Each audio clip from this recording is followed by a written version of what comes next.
真上急先锋来了解基层警察的辛苦，尤其是派出所的所长，秘书干落力，工课真多，责任真重，日夜颠倒，所以少年人拢无愿意报考所长。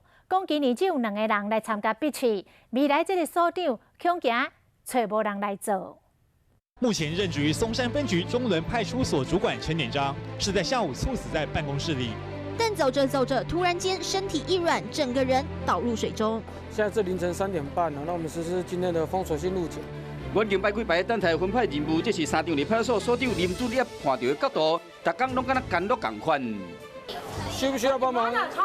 旁边有部车，你可以上车坐来，赶快回去休息，好不好？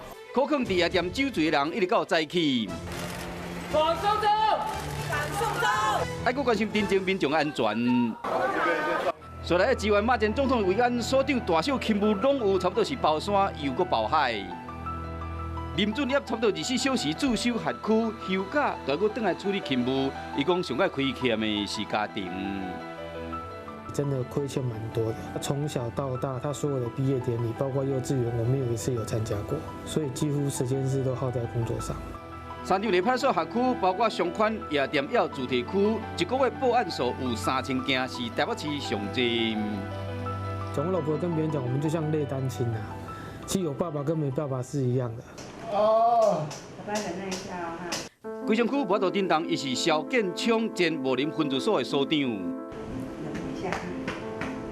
这只爱讲到2014年，伊支援9合1的选举，停休值班，却伫选前2天雄雄倒落去。 在救护上，他打电话给我说：“你现在赶快赶到。”那时候他意识还算清楚，因为他脑出血是慢慢在出血。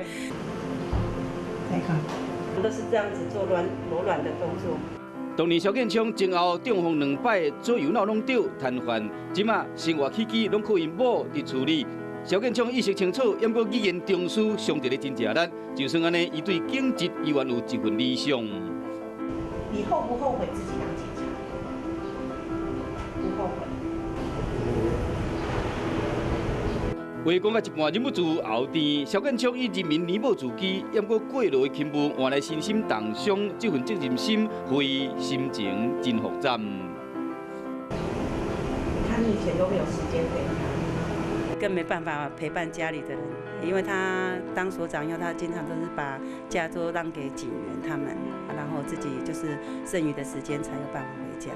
所长牺牲家庭，尽心尽力为社会，也过有心人会来体谅因。一般会进去当警察，刚开始都是健康体，然后因为日夜操劳，导致于他今天身上有这么多慢性疾病。那他们发生这种事的时候，我才知道说，警政署给你一句话，他们不是因公，只是疾病，是任何抚恤都没有。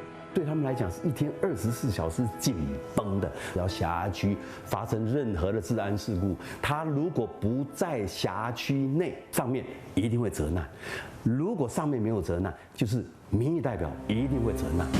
过去派出所的报考人数都非常的热门，人数都高达50-60人。不过现在情况大不如前。以台北市为例，前年呢只有不到10个人报考，而去年呢只有7个人，而今年呢愿意参加笔试的人数只有2个人。